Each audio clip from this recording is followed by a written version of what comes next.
Sa ulo ng ating mga nagbabagang balita. Isang mahalagang tagumpay ang naabot sa patuloy na pagsusumikap ng bansa para sa self-reliant defense posture. Matapos pumasok ang Project Buhawi. Mula sa yugto ng prototype tungo sa yugto ng produksyon.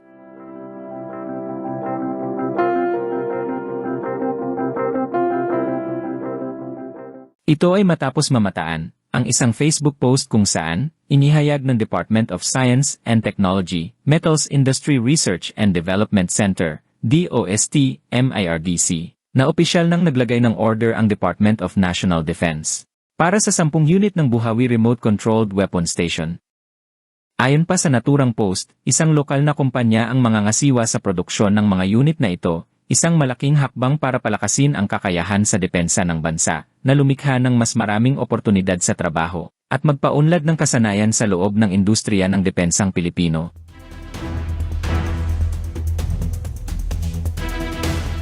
Ang Bulletproof Hardened Armor Weapon Integration, na mas kilala bilang Project Buhawi, ay isang proyektong pinangungunahan ng Department of Science and Technology, Metals Industry Research and Development Center. Kasama ang iba pang ahensya ng gobyerno, na layong makabuo ng lokal na gawa at idinisenyong remote-controlled weapon station para sa militar ng Pilipinas. Layunin ng proyekto, ang pahusayin ang self-reliant defense posture ng bansa, ibig sabihin ay bawasan at maiwasan ang umasa sa pagbili ng imported na armas at kagamitan. At upang gamitin ang lokal na kakayahan sa engineering at metalworks para makagawa ng makabagong armas. Sa tulong nito malaking bentahe ang mga gawang Pilipinong weapon system na magbigay ng mas ligtas na operasyon para sa mga sundalo sa pamamagitan ng remote operation. Ito ang mga katangian ng Buhawi Remote Controlled Weapon Station. Maaari itong kontrolin mula sa loob ng sasakyang militar o mula sa malayong lugar, kaya hindi kailangang lumabas ang sundalo para gumamit ng baril. Ito ay karaniwang nilalagyan ng .50 caliber machine gun o katulad na armas. Ito ay may camera at sensor system para sa target acquisition at tracking kahit sa gabi o masamang panahon. Matibay ang armor housing nito dahil gawa ito sa makapal na bulletproof na bakal na karaniwang kayang tumagal sa paparating na bala at shrapnel. Ang nasabing gawang Pilipinong weapon system ay dumaan sa mga stages ng development. Kung saan una, ito ay nag-umpisa sa prototype stage. At nakumpleto na. Dahil sa matagumpay na naipakita ng nasabing gawang Pilipinong armas. Na malampasan ang iba't ibang klase ng pagsubok. Gamit ang unang bersyon nito. At sunod nito, ang production stage. Nakasalukuyang nang inuumpisahan. Ayon sa anunsyo ng Department of Science and Technology, Metals Industry Research and Development Center. Umorder na ang Department of National Defense. Kung saan 10 pirasong ng Buhawi Remote-Controlled Weapon Station para sa aktual na paggamit.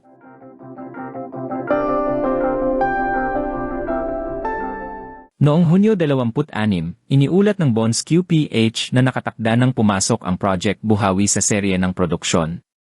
Sa kumpirmadong order ng Department of National Defense ngayong taon, malaki ang posibilidad na magsimula na magamit ang mga unit ng nasabing Remote Control Weapon Station para sa Philippine Navy sa pagsapit ng susunod na taon. Tulad ng nabanggit sa ulat, ito pa lamang ang unang batch ng produksyon. Kung magpapatuloy ang suporta mula sa pambansang pamahalaan, inaasahang madaragdagan pa ang mga susunod na akuisisyon. Dahil dito, maaring ma-deploy ang Buhawi hindi lamang sa mga attack boat at logistics vessel ng Philippine Navy kundi maging sa malalaking barkong pandigma gaya ng bagong commissioned na Malvar-class vessels. Makikinabang ang Malvar-class sa karagdagang sistema ng kanyon upang maging kapareha ng GOC Denet's Close-in Weapon System na kasalukuyang nagsisilbi bilang Close-in Weapon System at pangalawang CIWS nito.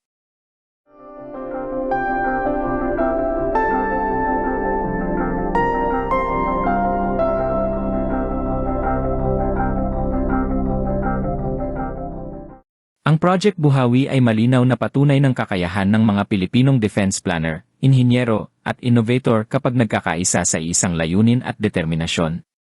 Sa pamamagitan ng pagtutulungan, dedikasyon, at suporta ng buong bansa, kayang-kaya ng Pilipino.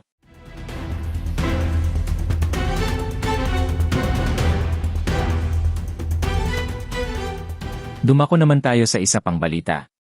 Binuksan ng hukbong dagat ng Pilipinas ang isang bidding para sa pagbili ng 1,900 na bala ng 76mm caliber 62 high explosive dual-purpose ammunition na may approved budget for contract na lampas 218 milyong piso.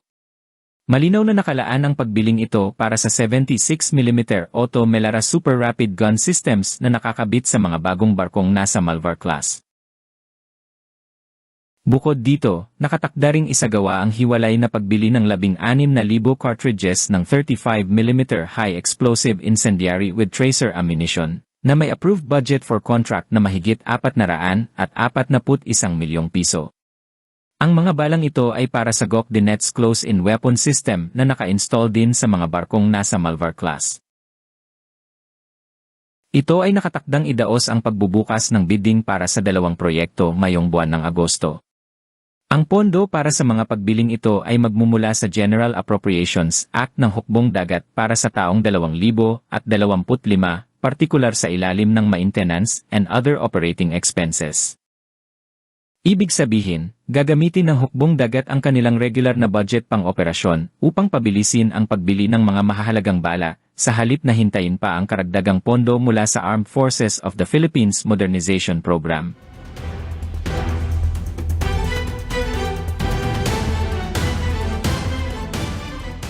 Ang parehong mga bala ay dapat maihatid ng mananalo sa bidding sa loob ng 400 araw mula sa pagtanggap ng notice to proceed. Maraming tagamasid ang umaasa na matapos ang mga naging problema sa logistics at procurement noong pagbili ng mga barkong Rizal-class frigates, mas mapapabuti na ang proseso para sa Malvar class. Lalo na ang inaasahan na bibili na agad ng bala kasabay ng paggawa ng mga barko, upang sa oras ng kanilang delivery at commissioning, ay handa na silang makipaglaban na may sariling nakalaang inventaryo ng bala. Hindi na lang aasa sa mga bala mula sa ibang unit ng Hukbong Dagat. Subalit, tila nananatili pa rin ang lumang gawi ng ihatid muna ang barko, saka bumili ng bala, ayon kay Bonds QPH, ay hindi kagustuhan mismo ng Hukbong Dagat. Ang problema, limitado rin ang kapangyarihan ng Hukbong Dagat at ng kagawaran ng tanggulang pambansa, sa usaping alokasyon ng pondo, sapagkat nasa kamay ng Kongreso ang tinatawag na power of the purse. Sa huli, ang desisyon kung kailan at gaano karami ang bibilhin ay nakadepende sa aprobal at schedule ng pondong ibibigay ng Kongreso. Ang pinagsamang halaga para sa nabanggit na mga pagbili ay hindi aabot ng 700 milyong piso, at marami ang nagtatanong kung bakit ang ganitong halaga, na mahalaga para gawing ganap na handang lumaban ang mga barko, ay napakahirap maaprubahan, samantalang ang pondo para sa ibang kahina-hinalang proyekto na umaabot ng bilyon-bilyong piso ay madaling nailalaan. Ito ay nagbubukas ng pangamba na baka pati ang pagbili ng iba pang mahahalagang sistema, tulad ng mga missile systems para sa Malvar class, ay magkaroon din ng parehong pira-pirasong pondo.